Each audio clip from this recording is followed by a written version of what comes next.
The European Union has endured division over its coronavirus recovery fund, with Hungary's Viktor Orban accusing Dutch Prime Minister Mark Rutte of communist tactics. European Commission President Ursula von der Leyen presided over a deadlock regarding the bloc's economic response to the coronavirus pandemic. The bloc managed to reach an agreement 2 days later than anticipated after arduous negotiations earlier this year. Leaders reached a historic agreement for a £675 billion (745 billion euros) recovery fund on the summit's fifth day after tense disagreement. The Netherlands, one of the so-called frugals, a group of EU member states which has argued for smaller spending commitments, proved to be a stumbling block during talks. Not only did Dutch Prime Minister Mark Rutte anger Emmanuel Macron with his resistance, but he was also branded hateful and accused of using communist tactics by Hungary's Prime Minister, Viktor Orban.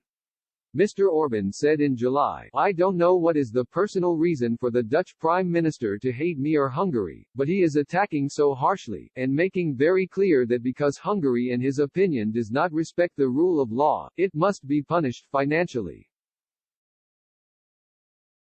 That's his position, which is not acceptable because there is no decision about what is the rule of law situation in Hungary. If the deal is blocked, it's not because of me but because of the Dutch guy.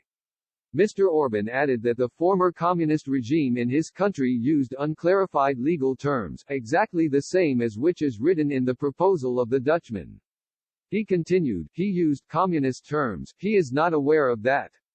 The row erupted after Mr. Rutte argued that coronavirus recovery funding should be reduced for countries that don't follow the rule of law mechanism. Member states have rounded on Hungary, and also Poland, in recent years amid rows over the Eastern European countries' disregard for the rule of law and democracy. Backed by strong electoral mandates, their populist governing parties are interfering with the independence of the judiciary and increasing state control of other institutions, including the media. The EU has responded by launching the so-called Article 7 procedure, sometimes referred to as the nuclear option, as it can ultimately lead to a country being stripped of its voting rights. It has also pursued legal cases against the two states at the European Court of Justice.